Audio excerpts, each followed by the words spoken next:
तो valence shell electron pair repulsion theory नाम से पता चल रहा है, मैंने बताया आपको कि वैलेंस शेल का मतलब आखिरी शेल, इलेक्ट्रॉन पेयर आखिरी शेल के जो इलेक्ट्रॉन पेयर है, रिपल्शन मीन उनके दरमियान जो रिपल्शन है। तो ये थ्योरी आखिरी शेल में मौजूद इलेक्ट्रॉन्स के दरमियान रिपल्शन पे बेस करती है और उस बेस पे शेप को, स्ट्रक्चर को एक्सप्लेन करती है। सही है ना।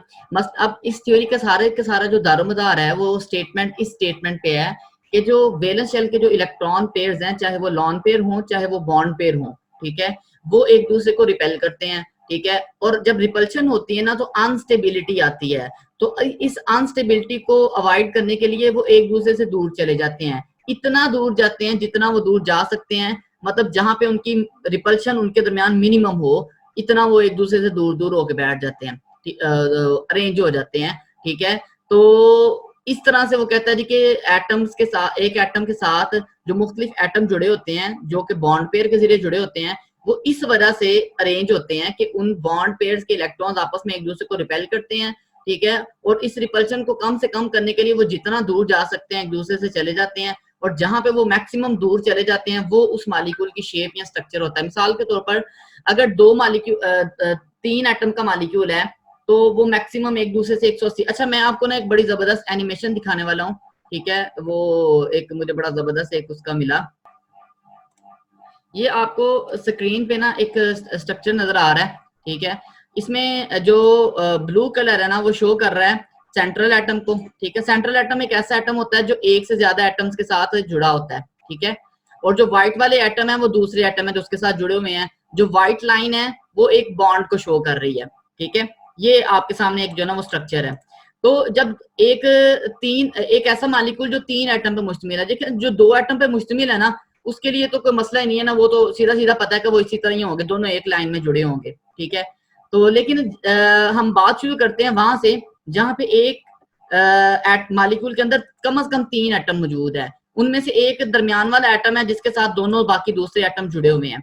तो ये जो दोनों व्हाइट वाले एटम है इनके दरमियान ये देखिए रिपल्शन हो रही है, ठीक है। जैसे जैसे मैं इनको करीब करता हूँ रिपल्शन होती है। रिपल्शन मिनिमम कहाँ पे है, कम से कम रिपल्शन इस स्टेज पे है जब इन दोनों के दरमियान जो बॉन्ड एंगल है वो 180 का है। ये आपको बॉन्ड एंगल नजर आ रहा है, ठीक है। जैसे ही बॉन्ड एंगल 180 से कम होगा इनके दरमियान रिपल्शन शुरू हो जाएगी, ये एक दूसरे से दूर भागेंगे। हाँ, रिपल्शन कम से कम कहाँ पे होगी, जब एंगल कितना हो जाएगा 180 का, ठीक है। तो अगर एक सेंट्रल एटम जो ब्लू एटम है उसके साथ 2 दूसरे एटम जुड़े हुए हैं तो वो कहाँ पे स्टेबल होंगे, जब उनके दरमियान उनके बॉन्ड्स के दरमियान एंगल जो है वो 180 का होगा। मतलब एक ये व्हाइट बॉन्ड एक ये व्हाइट बॉन्ड, इन दोनों के दरमियान जो एंगल है जब क्या हो जाएगा, ये देखे ना, ये एक ये है, एक ये एटम है, एक ये एटम है, ठीक है। तो इनके ये बॉन्ड है, एक ये बॉन्ड है और एक ये बॉन्ड है। इन दोनों बॉन्ड्स के दरमियान एंगल जब 180 का होगा ना तो यहाँ पे इनकी रिपल्शन मिनिमम है। इससे अगर ये करीब होंगे या मैक्सिमम इतना एक दूसरे से दूर जा सकते हैं, इससे ज्यादा दूर ये नहीं जा सकते, ठीक है। तो अब देखिएगा जरा, ये थे कि अगर 2 एटम हो तो उनकी शेप लीनियर होगी क्योंकि वो मैक्सिमम 180 के एंगल तक एक दूसरे से दूर जा सकते हैं। अच्छा, अगर एक तीसरा एटम आ जाए, ठीक है, जब एक तीसरा एटम आ जाएगा ना तो अब उनको अरेंज करना कैसे है कि मैक्सिमम वो एक दूसरे से जो दूर जा सकते हैं ना वो 120 के एंगल तक जा सकते हैं। अगर इससे ज्यादा करीब या अगर वो मसलन अगर आप कोई से भी 2 को दूर करेंगे तो दूसरे 2 करीब हो जाएंगे। तो ये इनके दरमियान एक कंप्रोमाइज डिस्टेंस होता है जहां पे ये मैक्सिमम एक दूसरे से दूर जा सकते हैं। इस हालत में वो है 120 के एंगल तक। मतलब देखें जितना उनके दरमियान एंगल ज्यादा होगा ना उतनी रिपल्शन कम होगी, ठीक है। तो जब एक सेंट्रल एटम के साथ 3 दूसरे एटम जुड़े हों तो उनके दरमियान जो मैक्सिमम फासला या मैक्सिमम एंगल मुमकिन हो सकता है वो 120 का है, और उनके दरमियान जो 120 के एंगल पे रिपल्शन जो है वो मिनिमम होगी।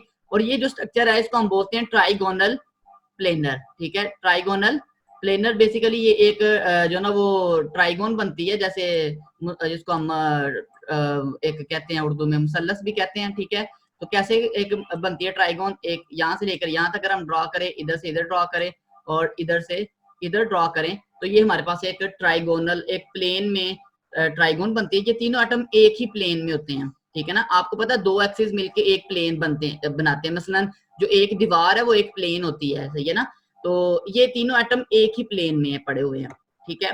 तो ये पहली बात होगी कि अगर 3 एटम होंगे तो वो मैक्सिमम एक दूसरे से कितना दूर जा सकते हैं, 120 के एंगल तक दूर जा सकते हैं, उससे ज्यादा वो दूर नहीं जा सकते, क्योंकि अगर वो दूर होंगे तो फिर दूसरे दो करीब हो जाएंगे। अच्छा, अब अगर इनमें एक तीसरा एटम आ जाता है, चौथा एटम सॉरी, ठीक है, तो चौथा एटम आने से अब क्या होता है कि अब इनका स्ट्रक्चर जो है ना वो प्लेनर नहीं रहता, अब आउट ऑफ द प्लेन दो मुख्तलिफ प्लेन में चले जाते हैं। अब इनके दरमियान जो एंगल है वो मैक्सिमम जो पॉसिबल है वो 109.5 है, इनका स्ट्रक्चर हो जाता है टेट्राहेड्रल। सही है।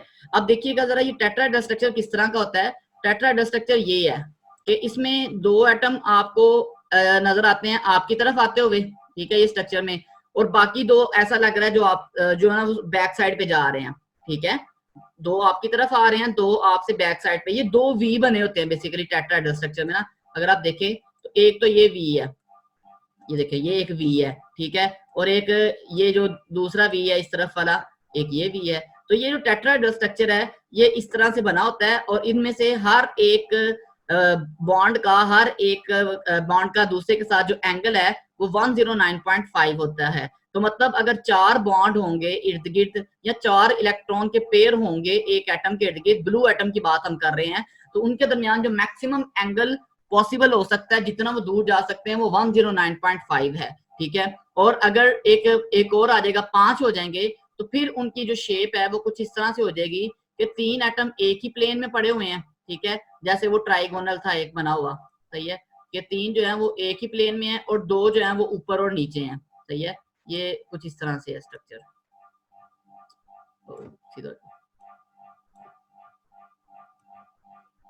ये इस तरह से स्ट्रक्चर है, ये तीन एक ही प्लेन में, और ये इनको मैंने ऐसे कर दिया।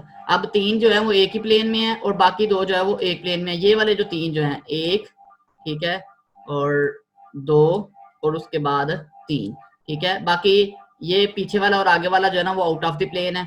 तो इस तरह से बेसिकली मैं आपको ये बताना चाह रहा हूँ कि भाई वेयरलेस जो वेस्पर थ्योरी क्या कहती है कि एक एटम के इर्द गिर्द जो इलेक्ट्रॉन के पेयर होते हैं वो इतना एक दूसरे से मैक्सिमम दूर जाते हैं जितना वो जा सकते हैं, ताकि उनके दरमियान रिपल्शन जो है वो कम से कम हो, ठीक है। उम्मीद है ये जो ना वो आपको इसकी समझ आई होगी।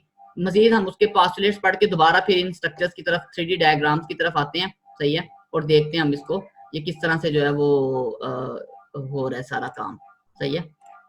अच्छा जी, अब आते हैं हम वापस अपने इस की तरफ।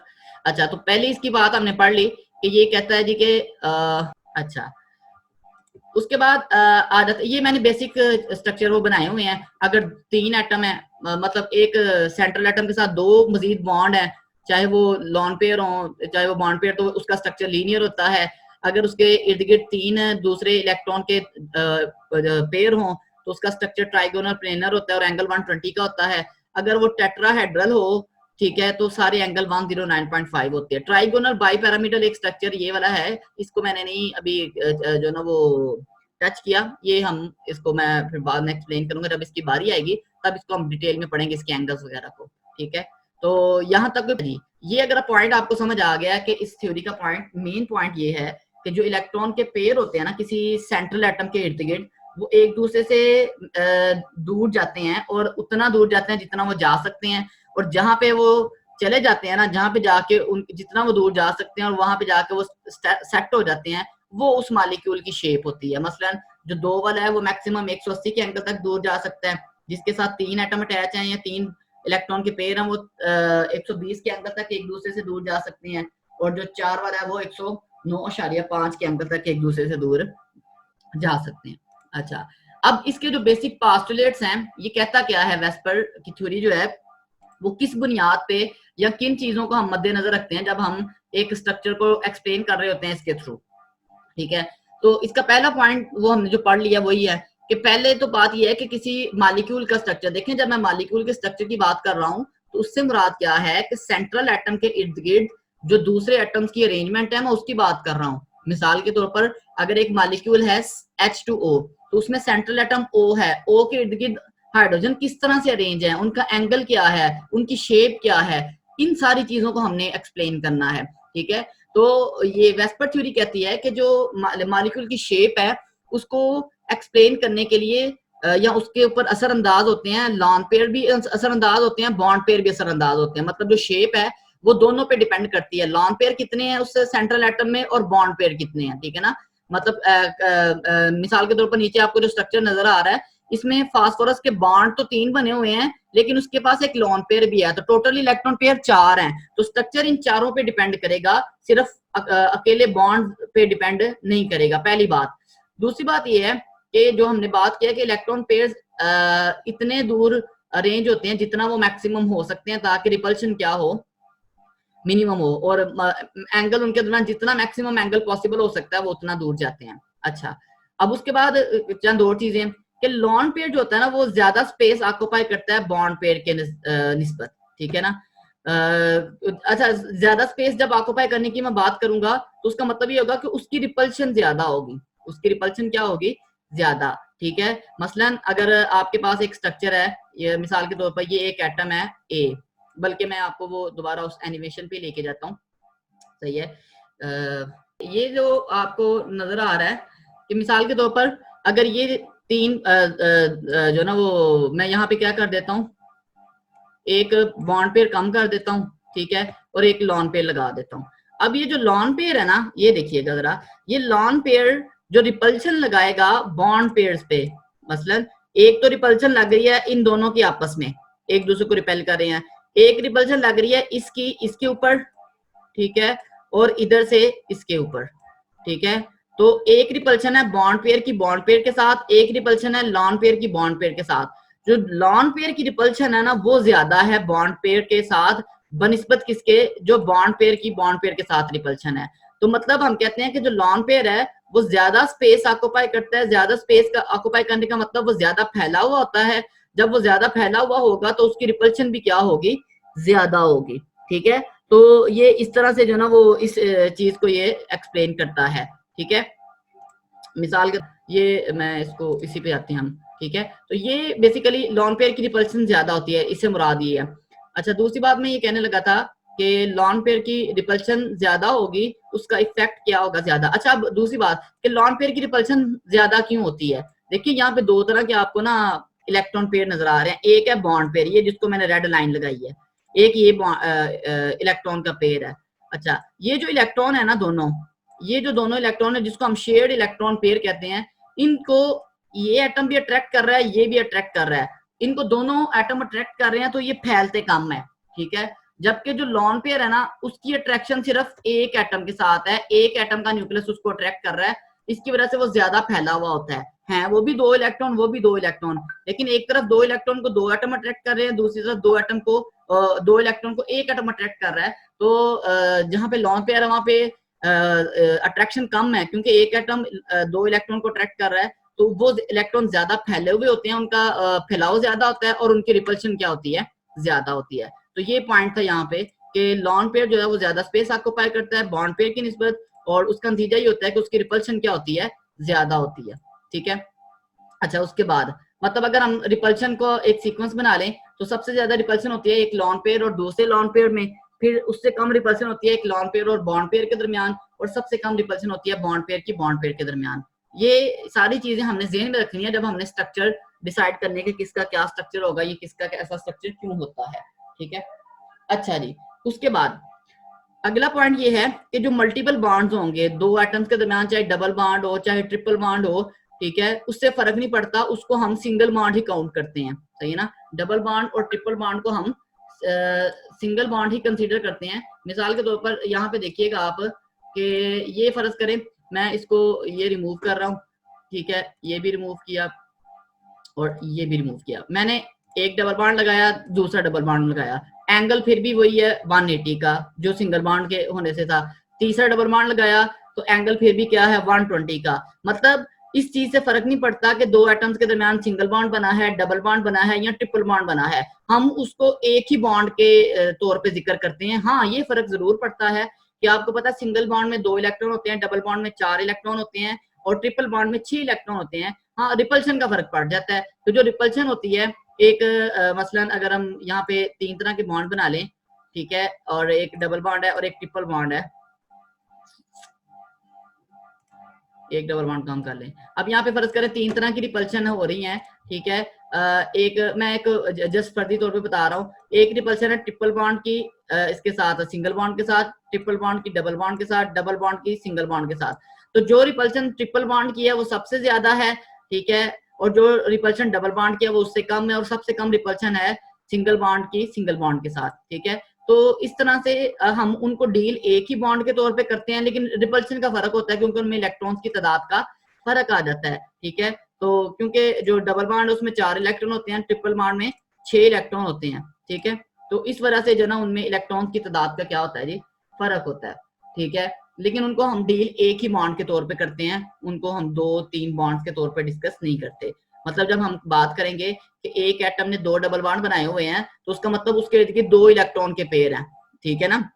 हालांकि वो एक्चुअली जो ना वो इलेक्ट्रॉन के पेयर 4 हैं, लेकिन हम उनको एक डबल बॉन्ड को एक पेयर कंसीडर करते हैं, हम उसको एक यूं समझ लें एक स्टिक कंसीडर करते हैं, चाहे वो स्टिक मोटी है, चाहे वो पतली है, चाहे वो उससे भी ज्यादा मोटी है। सिंगल बॉन्ड वाली स्टिक पतली होगी, डबल बॉन्ड वाली मोटी होगी, और ट्रिपल बॉन्ड वाली उससे भी मोटी होगी, लेकिन है वो एक ही स्टिक, ठीक है। ये इसको इस तरह से याद रख ले। अच्छा, उसके बाद एक और पॉइंट ये है कि जो रिपल्शन है ना इलेक्ट्रॉन पेयर्स की, बॉन्डिंग इलेक्ट्रॉन पेयर्स की, वो कम हो जाती है जैसे जैसे इलेक्ट्रॉन सेंट्रल एटम से दूर होते हैं। मिसाल के तौर पर ये एक एग्जांपल देखिएगा कि यहाँ पे सेंट्रल एटम है फास्फोरस, दोनों में, ठीक है। एक की बॉन्डिंग हुई है क्लोरीन के साथ और एक की बॉन्डिंग हुई है ब्रोमीन के साथ। अब क्या है कि क्लोरीन की इलेक्ट्रोनेगेटिविटी ज्यादा है। इलेक्ट्रोनेगेटिविटी जब क्लोरीन की ज्यादा होगी ना, तो इसका मतलब ये है कि यहाँ पे इलेक्ट्रॉन के पेयर क्लोरीन के ज्यादा करीब हैं, ठीक है, क्लोरीन के क्या हैं, ज्यादा करीब है। अच्छा जी, अब जब जैसे जैसे इलेक्ट्रॉन के पेयर सेंट्रल एटम से दूर होते जाएंगे ना, तो उनकी रिपल्शन कम होती जाएगी। रिपल्शन कम होने का मतलब उनमें एंगल भी कम हो जाता है। वो थोड़ा करीब भी आ जाए तो कोई फर्क नहीं पड़ता, क्योंकि अब वो इलेक्ट्रॉन जो है वो थोड़े दूर चले गए हैं, तो रिपल्शन कम हो गया, तो एंगल थोड़ा कम हो जाता है उनमें। लेकिन दूसरी तरफ देखें, यहाँ पे भी फास्फोरस है लेकिन ब्रोमीन के साथ जुड़ा हुआ है, तो ब्रोमीन की इलेक्ट्रोनेगेटिविटी क्लोरीन की निस्बत कम है, मतलब वो इलेक्ट्रॉन को उसकी निस्बत कम अपने करीब खींचता है। अब यहाँ पे इलेक्ट्रॉन इतने ज्यादा दूर नहीं गए, ठीक है, और यहाँ पे इनकी जो ना वो रिलेटिवली जो रिपल्शन है वो थोड़ी सी ज्यादा है, जिसकी वजह से यहाँ पे एंगल 101 का है और यहाँ पे एंगल 100 का। थोड़ा सा फर्क पड़ता है, लेकिन बहरहाल ये एक फर्क है कि इलेक्ट्रॉन जैसे जैसे सेंट्रल एटम से दूर होंगे ना, तो बॉन्ड्स के दरमियान एंगल कम होता जाएगा, क्योंकि रिपल्शन क्या हो रही है, कम हो रही है। ये बात जो ना वो सेंट्रल एटम से दूर जाएंगे। सेंट्रल एटम से दूर कब जाएंगे, जब दूसरे एटम की इलेक्ट्रोनेगेटिविटी ज्यादा होगी, और जैसे जैसे वो सेंट्रल एटम के करीब आएंगे तो उनके दरमियान बॉन्ड एंगल ज्यादा होगा, क्योंकि रिपल्शन भी क्या होगी, ज्यादा होगी, ठीक है। तो ये एक यहाँ पे एक ये पॉइंट था। अच्छा जी, नेक्स्ट, ये सारे वो पॉइंट हैं जिनको आपने माइंड में रख के तो आपने शेप्स को जो ना वो डिस्क्राइब करना है कि शेप इस तरह से क्यों होती है, वगैरह वगैरह। अच्छा, उसके बाद ये है कि उसने एक और बात कि जो रिपल्शन होती है फील्ड शेल्स के दरमियान वो बड़ी ज्यादा होती है as compare to incompletely filled shells. ये क्या चीज है, देखिए, जो दो एटम यहाँ पे है, एक है ऑक्सीजन, एक है सल्फर, ठीक है। अच्छा, अब ऑक्सीजन का आउटर मोस्ट शेल होता है सेकंड शेल, सल्फर का आउटर मोस्ट शेल होता है थर्ड शेल, ठीक है। सेकंड शेल में मैक्सिमम आते हैं 8 इलेक्ट्रॉन, ठीक है, और थर्ड शेल में मैक्सिमम आते हैं 18 इलेक्ट्रॉन, सही है। अब ऑक्सीजन के आउटर मोस्ट में इलेक्ट्रॉन्स होते हैं 8, ठीक है, सल्फर के भी आउटर मोस्ट में इलेक्ट्रॉन होते हैं 8, ठीक है। अब इससे क्या नतीजा निकला कि सल्फर का जो आउटर मोस्ट शेल है वो इनकम्प्लीट है, उसमें 18 होने चाहिए थे, लेकिन उसमें कितने इलेक्ट्रॉन है, 8 इलेक्ट्रॉन है, जबकि ऑक्सीजन के 8 होने चाहिए थे और उसके आखिरी शेल में 8 इलेक्ट्रॉन है, सही है। इसका क्या नतीजा निकलता है कि जो रिपल्शन होती है फील्ड शेल में वो ज्यादा होती है, रिपल्शन ज्यादा होगी तो बॉन्ड एंगल ज्यादा होगा, और यहाँ पे बॉन्ड एंगल क्या होगा, कम होगा, ठीक है। तो ये एक पॉइंट है जिसको आपने माइंड में रखना है जब आपने स्ट्रक्चर को डिस्क्राइब कर रहे होना है, सही है। उम्मीद है ये आपको समझ आया होगा, नहीं आएगी तो आप पूछ लेना मुझसे दोबारा से। अच्छा जी, और 2 पॉइंट लास्ट पे, एक बल्कि एक ही पॉइंट है कि अगर किसी सेंट्रल एटम के इर्द गिर्द सिर्फ जो है वो बॉन्ड पेयर है, कोई लॉन पेयर नहीं है, तो उसकी ज्योमेट्री रेगुलर होती है। देखिए, रेगुलर ज्योमेट्री का मतलब क्या है, लीनियर, लीनियर का मतलब है कि 180 के एंगल, रेगुलर ट्राइगोनल प्लेनर का मतलब है सारे एंगल 120 के, रेगुलर टेट्राहेड्रल का मतलब है सारे एंगल 109.5 के। लेकिन अगर किसी सेंट्रल एटम के इर्द गिर्द लॉन पेयर के साथ साथ बॉन्ड पेयर के साथ साथ लॉन पेयर भी आ जाएं तो उसके बॉन्ड एंगल ये वाले नहीं रहते, फिर उसके बॉन्ड एंगल चेंज हो जाते हैं। मिसाल के तौर पर आप ये देखें कि ऑक्सीजन में ये इसके इर्द गिर्द 4 इलेक्ट्रॉन के पेयर हैं, ठीक है, एक दो उसके लॉन पेयर होते हैं, दो क्या होते हैं, बॉन्ड पेयर होते हैं। अब जो 4 इलेक्ट्रॉन पेयर वाला है उसका स्ट्रक्चर टेट्राहेड्रल होता है और उसका एंगल 109.5 होना चाहिए, लेकिन हाइड्रोजन के दरमियान जो एंगल है पानी में वो 104.45 है। इसी तरह सल्फर हाइड्रोजन सल्फाइड में भी एंगल 92.1 है। तो मतलब ये है कहने का कि जब किसी सेंट्रल एटम के इर्द गिर्द सिर्फ बॉन्ड पेयर हो तो उसकी शेप रेगुलर होती है। रेगुलर का मतलब कि अगर वो ट्राइगोनल प्लेनर है तो सारे एंगल 120 के, अगर वो टेट्राहेड्रल है तो सारे एंगल 109.5 के, अगर वो ट्राइगोनल बाई पैरामीटर है तो वो एंगल 120 और 90 वगैरह के जो भी होते हैं वही होंगे। लेकिन अगर उसके इर्द गिर्द लॉन पेयर के साथ बॉन्ड पेयर के साथ साथ लॉन पेयर भी आके हैं तो फिर उसकी ज्योमेट्री रेगुलर नहीं रहती, फिर उसकी ज्योमेट्री जो है उसके बॉन्ड एंगल जो है वो चेंज हो जाते हैं, ठीक है। तो ये सारे पॉइंट्स थे जो जिनकी बुनियाद पे हमने अगले स्ट्रक्चर्स को पढ़ना है, ठीक है। तो यहाँ तक किसी किस्म का कोई प्रॉब्लम है तो वो डिस्कस कर ले, फिर हमने नेक्स्ट एग्जांपल्स डिस्कस करनी है। तो उसमें